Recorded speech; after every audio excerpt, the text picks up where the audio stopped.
This tutorial will be showing you nesting video clips in Capcut Mobile, free online video editing software completely for free. If this helped, drop a like, share the video, and subscribe for more. Presets and effects for life, click the link down below and enjoy the tutorial.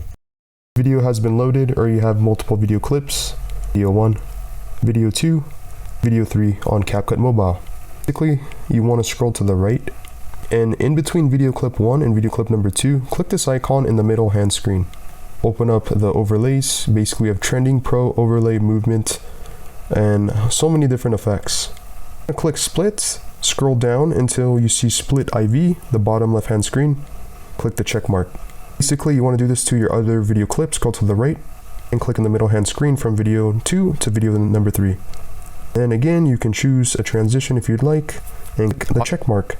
And from video 2 to video 3. Fortunately, there isn't really a way that you can officially nest video footage or clips in Capcut Mobile, but this is the only way that you can. This is as close as possible. So basically just adding transitions from all your videos.